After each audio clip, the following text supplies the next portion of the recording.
Okay, good. Well, good evening on this very warm evening here in Pretoria.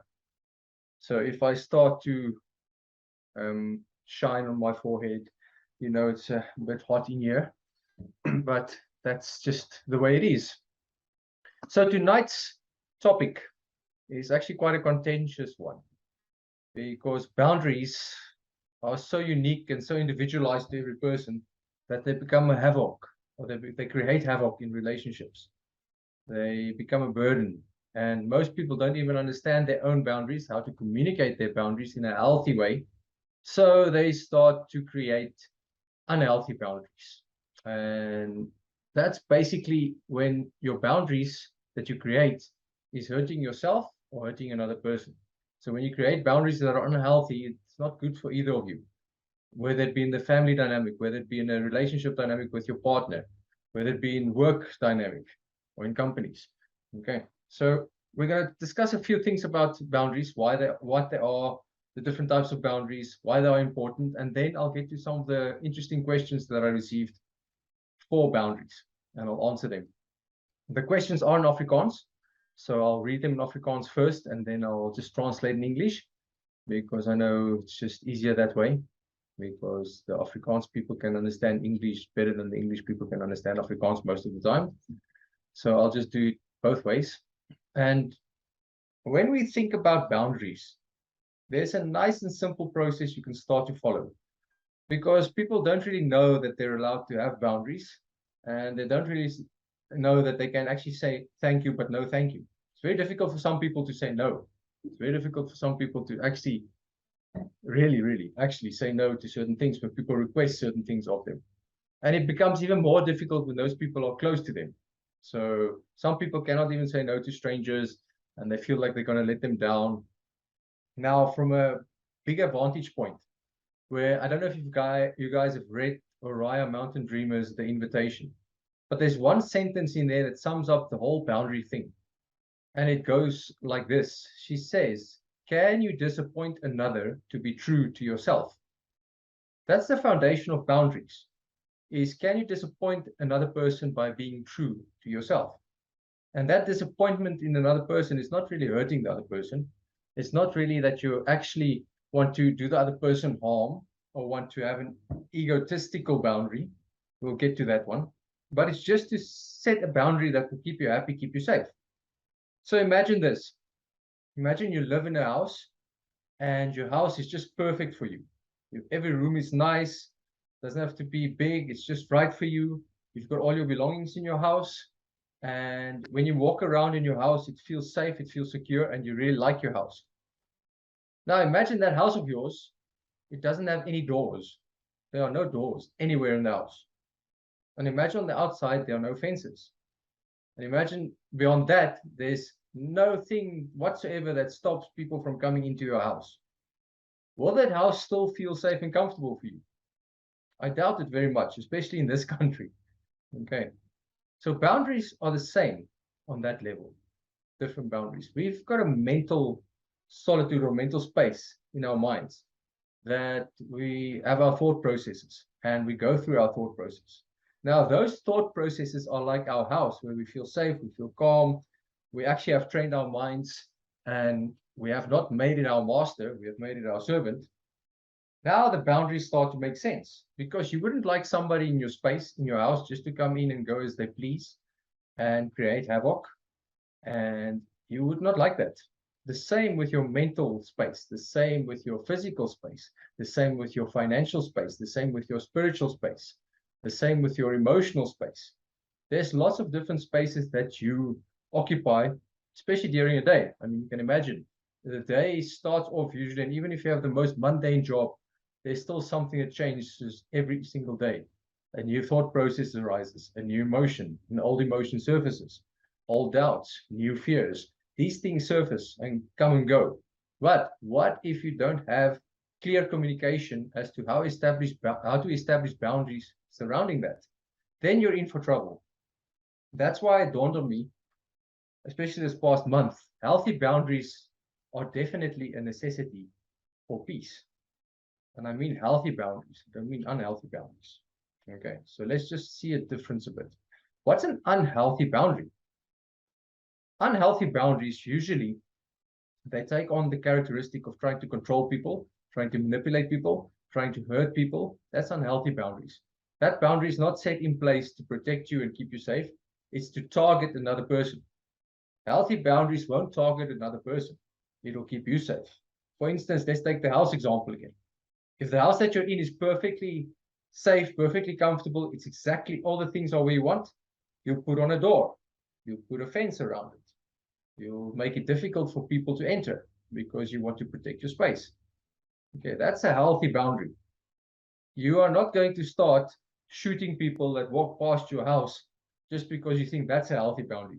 That's an unhealthy boundary, if that would make sense. It's actually a funny example, but you are not going to sit out there with a gun and then everybody that walks past you're going to shoot. That's not the intent of your boundary. You don't want to hurt people. You want to keep your safe space safe. Now, that's a healthy boundary. Unhealthy boundary would be shooting people. Unhealthy boundary would be shouting at people, blaming people. Okay, just telling them how bad they are and it's their fault for what's happening in your life, right? Very, very often, it is not another person's fault that things are happening in your life. It's the consequences of your choices that you made, and that's a scary one, and actually not a nice one to swallow. Because how the hell can you be responsible for other people's actions? You cannot. But you can choose to stay in those people's spaces once they cross the line and once they cross the boundaries. So if your healthy boundaries are in place and a person crosses those boundaries and you still stay, let's go back to the house example. If you've got your fence around you, you've got the doors around you, and somebody breaks the fence and they break into the house and you just sit in the house and you just don't try and get away, you've got trouble. Okay. But what happens when that burglar or the perpetrator goes out of the house? You just fix up the fence, you fix the door, and you double up on security because your weaknesses of your security of your premises would have been shown by the person coming in. The same in relationships. Relationships teach us to create healthy boundaries. But some people think that they should just avoid their boundaries, give them up, don't even pay attention to them, and just allow anything to happen to them in a relationship. Then they don't learn and grow from them. They're not able to actually create stronger boundaries. They're not actually able to create better boundaries for future reference. Okay. So within relational structures, it's important that those boundaries be respected. And if you're in a loving, open, communicative relationship where people actually communicate very well and they can communicate openly, honestly, and in a safe space, then boundaries are excellent to create because then it's a conversation. One person is not forcing boundaries down on another person. Incidentally, if you were forcing down boundaries on another person, that means the trust level is not there yet. Okay. Because if you don't trust someone, there'll be more boundaries. If you trust someone, there'll be less boundaries. Example of the house again. You give somebody keys to your house that you trust. You won't give somebody keys to your house that you don't trust. Okay. So the same with relationships and the same with communication in relationships. So the more boundaries you have to put in place, the less trust there usually is. The less boundaries you have in place, the more trust there usually is. Now, if somebody breaks that trust, that is not your fault. If you didn't do anything wrong and somebody broke your trust, it doesn't mean your boundaries were not right or wrong. It means it was just trust that was broken. But nothing to do with the effectiveness of your boundaries, but nothing to do with the quality of your boundaries. You didn't do anything wrong. And I think a lot of people get that one and they take it personally and said, oh, yes, but what did I do wrong? This person cheated on me. This person betrayed me. This person wasn't there for me when I needed them most. You cannot handle other people's actions, or you cannot be in charge of other people's actions. So when you set boundaries, you set boundaries for yourself. So you have to be a little bit selfish, but selfish in a good way, not selfish in a bad way. Okay. So when we talk about boundaries, what are we referring to? Are we referring to physical boundaries, mental boundaries, spiritual boundaries, financial boundaries? Okay. It's important to distinguish because if you just use the word boundary, what does that mean? Your subconscious mind doesn't do anything with it. But if you say, I've got spiritual boundaries, yes. What does that mean? Will I get involved in spiritual stuff for curiosity or for growth? If somebody forces down their spiritual opinion on me, I can sit there. I don't have to adhere to it. I don't have to take it. I can just listen to it. but I'll have a healthy boundary and communicate with that person. Financial boundaries. Do people have access to your account? I love it when, especially couples, they say, okay, we've got a joint account and this is our money. I'm like, yes, that's okay, all good and well. But what happens if it goes wrong? What happens if there's financial trauma? What happens if the one person spends money on something that the other person wouldn't? Okay. So there's financial boundaries that also needs to be in place. And I think that's a big one for people, because if you just think you have to give money, then you're in trouble. Okay, so financial boundaries need to be in place. What about physical boundaries? What does physical boundaries look like for you? Are you the huggy, squeezy type? Are you the don't touch me type? Do you like people in your personal space? Do you like people not in your personal space? So it's important to understand what your own boundaries are and then communicate those, because from them you can grow. So if you've got personal boundaries, ironically enough, if you're not comfortable with people in your personal space, okay, you should work on that in a controlled environment.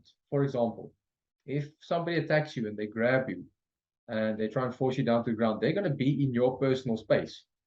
And if you're not used to people in your personal space, or if you don't like people in your personal space, and you've got an adverse reaction to it, you're in trouble. So you go to a controlled environment where you learn self-defense classes or anything like that, just as an example, and you get used to people in your personal space. That does not mean you allow people in your personal space, but you are actually equipped to handle people when they come in there uninvited. And the same with everything else. What happens with your emotional personal space? When you're at your most vulnerable, when you're crying and you're opening up and you just open up your vulnerability to the person who is supposed to be there and support you, and they come and stomp all over your vulnerabilities, then you realize, okay, but wait a minute. Have I prepared for this in my mind? Was I prepared for this? And most of the time, nobody is. That's when the hurt sets in. That's when the disappointment sets in. That's when people close their mouth. But once you've experienced it, you can realize, okay, who can I be vulnerable around? What would I like to share? And it's funny because when people fall in love, they share everything. But what happens if that love and that emotion dribbles down a bit? Because being in love and authentic loving is quite different. Then they get hurt, they get disappointed because they haven't established what their own emotional boundaries should be, or can be, or must be, or will be. Okay, I hope that makes sense. Because it's important to understand that you get different types of boundaries and different levels of boundaries. Okay. When we are younger, when you have a baby, when you have a child, you're obviously going to treat the baby's boundaries different from a toddler's boundaries, different from a teen's boundaries, different from an adult's boundaries. When your child becomes an adult, the boundaries will shift. You'll definitely have wider boundaries or smaller boundaries, but it won't be the same. So why do people still think that boundaries are cast in stone? They are morphing, they are expanding, they are contracting. Okay, when you get hurt, your boundaries will probably expand. When you are easily going through life and you've got everything on you and you're at peace with yourself, your boundaries will probably contract a little. Okay, so it does not stay solid. It does not stay in a state of solid. This is the boundary. Nobody crosses this, and that's it. Okay, it fluctuates. So just be aware of that as well. Okay, and that leads us quite nicely into our first question. So I'm going to look up at the screen. So excuse me if I look funny on the camera. I just want to read it in Afrikaans. Because I'm recording this, the person that actually asked this question is not here tonight, so I'll just answer it for her quickly. The question goes in Afrikaans: Hoe gemaak as jy baie toegelaat het en nou het dinge verander en moet nou boundaries stel want die persoon dink hy kan maar maak soos altyd en jy wil hom nie seermaak, maar is baie geïrriteerd met sy voorbarigheid. Okay, so basically in English, this question revolves around what to do if you allowed a lot in your life, and according to this question, probably a personal relationship, and now you want to set boundaries, and the other person thinks they can still do what they used to do, and you want to set boundaries, but you yourself becomes irritated with the person's behavior. Okay, this is more of a communication error. It's a communication error, and I don't think it's a boundary error. All right, I think it's more of a communication error, because if the communication was quite open in your relationship from the beginning, and if the communication flowed freely, and you had the confidence to discuss it in a safe space, this shouldn't happen. Okay. The boundaries will morph, but the relationship will be strong enough to morph and grow within those boundaries. And if you set a precedent, if you set a precedent and you try and change that precedent, it is going to create conflict. Let me give you a silly example. There's a coffee shop close to where I work, at the facility where I teach. And I frequented this coffee shop, especially pre-COVID. And they've got an upstairs and a downstairs. So when you walk in, it's the upstairs. And when you go down the steps, they've got a little room with a couch and a table and a few extra chairs. And that room was always available. Nobody actually used that little room. So I would love to go and sit there and have coffee and have lunch or whatever it was. And then after COVID, I walked in there one day and they said, no, you must pay if you want to sit in the bottom space. And I was highly offended and I was upset because after all these years of me going down there, now all of a sudden I had to pay. So they set the precedent of not paying, and now all of a sudden they changed it. So actually I was upset, and that would create conflict. It is no different in relationships. What you allow will continue. If something that you don't allow and something you want to stop in a relationship, it will create conflict. Be aware of that. But that conflict doesn't have to be bad. That conflict doesn't have to be degrading. That conflict doesn't have to be soul destroying, especially in relationships. Okay. And it will either force the one party or the partner to grow or not. Only two options. And relationships in themselves is very difficult because you've got two parties with two value systems that are different, now living for many years together, and now one person wants to change. Almost like change the little coffee shop room, now you have to pay for it. So there will be conflict. But that conflict can be handled with actually nice communication, understanding, and patience. And if there's love involved in the relationship, it should be easier. So still set the boundaries. And then ask yourself, are these boundaries that I'm trying to set, are they ethical? Are they realistic? Or are they unfair? Okay, for instance, let's take a simple example. If your partner has been drinking every night for the past 3 years, but they didn't get drunk, they would have 1 or 2 beers. But all of a sudden you realize how bad alcohol is for you. Even if you have one drink of alcohol, it affects the nervous system. And that partner of yours doesn't understand it. And you want to create a healthy physical boundary for yourself relating to your health, and you stop drinking. Say you had wine with him or with her. Now you stop drinking. What is going to happen in that relationship? If the other partner freaks out and says, but you must, that is an unhealthy boundary. That leads to manipulation. That is like, why am I not allowed to have my boundary concerning my own health? I don't want to drink every night, but you do. So let's just start there. Let's just accept for what it is. Okay. I hope that answers your question.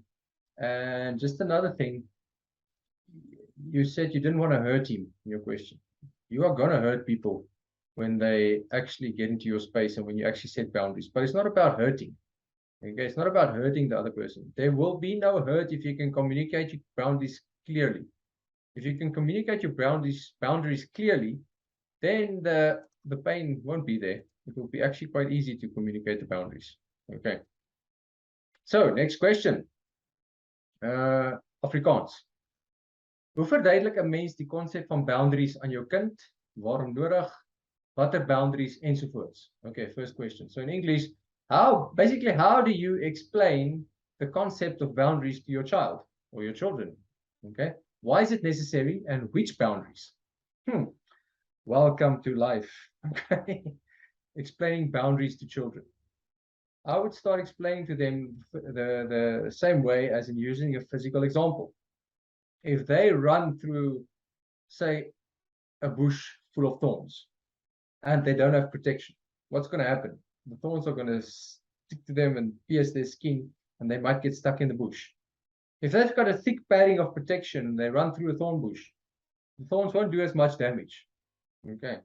So that's basically how you have to approach boundaries to children. They are going to do things that are going to hurt them, that they are going to be exposed to, that they are going to not know what to do with. So you start just planting the seed. Okay, but what are you doing to protect yourself within this realm, especially within the emotional realm? Okay, because the teenagers today, it's a nightmare. It's really a nightmare. I work with a lot of teenagers and they have no idea of boundaries. Why? Because of social media. Are there any boundaries in social media? Are there any boundaries on the internet? None. With the information technology, it's rife. You can have information at your fingertips. You can Google anything. You can search anything. You can see what people do on TikTok, on Instagram, on LinkedIn, on Snapchat, on WeChat, on WhatsApp. It is insane what is available out there. So their mental boundaries doesn't exist. So they open themselves up for hurt. Okay. So the first boundary I would actually work with kids, depending on the age, is just the emotional boundaries. And that's a very important one to stick with, because it's the emotions that they get hurt. It's the emotions of acceptance, of are they good enough, of can they compare. So these emotions, these thoughts that go in, that's important to handle those boundaries in that way. And always use physical examples that make sense to them. Okay. And if you don't use physical examples that make sense to kids, they're not going to take it in. It's not going to stick. Okay, the value system will actually reject it, because what the hell are you talking about? Right. But as a parent, that's a difficult job, but it's a good job for you.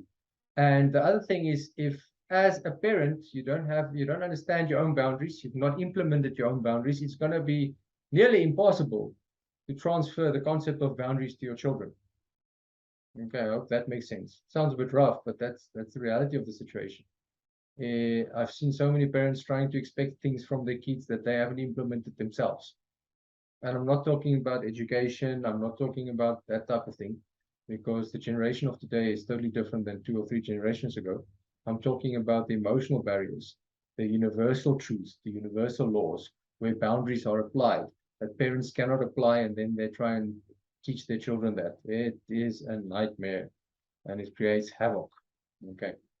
So I hope that, oh, and why are boundaries necessary for kids? Well, think about it. If you have a child and there are healthy boundaries in place, they can actually learn and grow. But if there are no boundaries in place and they are just exposed to everything, especially everything that's bad for them. Now, what I mean by things that are bad for them, because we can't really judge what's bad or good for them. The things that are bad for them is the things that will stun their growth and make them pull back in fear and make them go into a resentment state or angry state. It will trigger negative emotions. Or actually, yeah, it will trigger negative emotions. So just watch out for that. Okay. Then, second question. Wanneer is 'n boundary manipulasie in enige verhouding? Waarna moet mens uitkyk? Rooi vlag. Okay, so in English, when is a boundary manipulation? And in any relationship, when can a boundary be seen as manipulation, and what are the red flags? Right, very simple. Stick to this rule. If a boundary is hurting you and the other person, okay, physically, mentally, emotionally, financially, then you've got a pretty good idea that that boundary is manipulation. For instance, let's take addiction for an example. Let's take alcohol addiction. If the person is drinking alcohol and they say, yes, but this is what I like and I will not stop, that addiction is hurting that person. It is hurting the family dynamics. It is hurting the structure of and the integrity of a family environment. It is hurting the people around them because of their behavior. That is an unhealthy, manipulative boundary. Okay. So just see what would happen if you have a boundary and ask yourself, is this affecting or hurting another person, myself? Then you probably would have your answer. But if a person imposes a boundary on you that hurts you, and especially if it goes against your value system, then that's manipulation. That's not a healthy conversational boundary that was created for people to actually grow together. Okay. I hope that makes sense. And just a little thing on manipulation. Welcome to life. Okay. Life is full of manipulation. We're all in some way, shape, or form are being manipulated on this planet. In social structures and stuff, because it's a give and take thing. But that manipulation doesn't really necessarily mean it is a bad thing. Okay, you don't have to judge the manipulation. You must see what would the give and take, the energy give and take of this interaction be, and is the energy give and take balanced out? Okay. If you set a boundary, say you don't want somebody to talk to you, especially in a personal relationship, somebody's swearing at you the whole time and they abuse you with the words and they shout and you go, enough. I do not want this for myself. I'm setting a boundary. No more talk like that. And the other person goes, well, this is just who I am. That's not correct. That's not real. That's not who they are. Okay. Nobody likes being shouted at. So when you don't shout at people and you don't expect people to shout back and they say this is who they are, that's manipulation. That's a bad boundary. Okay. But if they say, okay, they'll stop shouting if you give them maybe 5-10 minutes to calm down and don't push them for an answer in the fight, then the negotiation starts. Now that negotiation is also actually manipulation. Okay, if you think about it, it's very funny. Welcome to freaking life. One of the best behavioral experts on the planet actually said one day, yes, well, welcome to life and manipulation, because manipulation happens every day to all of us. But we must just realize where that happens and how that takes its way, shape, or form into your life. Okay, I hope that makes sense. I hope that answers the questions. If not, you can quickly type in the chat box if you have other questions. So while people, if you want to ask in the chat box something while you're typing or while you're asking questions or not, I just want you to remember, when you set boundaries, most of us have not learned how to do that. So if you started doing that now, with your body, with your mind, with your spirit, with your finances, with your time, okay? Time is an interesting one, because do you set boundaries with your time? I think so. You've been taught that. Not everybody wants to work 24 hours a day, so they work certain hours of the day. Not everybody. It's very difficult if you work for yourself. So it's very important to understand boundaries, time boundaries when you work for yourself. You take off. You take calls when it's not necessary. Okay. You're not an emergency worker. I don't think anybody is an emergency worker. Where on the 12-hour shifts, you cannot reject a call. Okay. That even they have time boundaries. And make sure you've got boundaries set in place for your time, because your time is your life. It's ticking away. So it's important to set that. So please remember to set boundaries, healthy boundaries, and understand which boundaries you want to implement and which boundaries you want to work on. Then that will lead to more peace. That will lead to more growth and understanding, and you can actually move through this life easier. Alrighty. Excellent. As usual, thank you guys for joining tonight. This half an hour went by very quickly. But yes, this is a vast topic. And this is a topic that can only be grown through experience. You can only experience it if you implement it, and you can only implement it in relations or in relationships. I mean, okay, there's no other way you can experience boundaries, because otherwise, where would they exist? If you're alone on an island, there's not really boundaries that you can implement and experiment and grow with.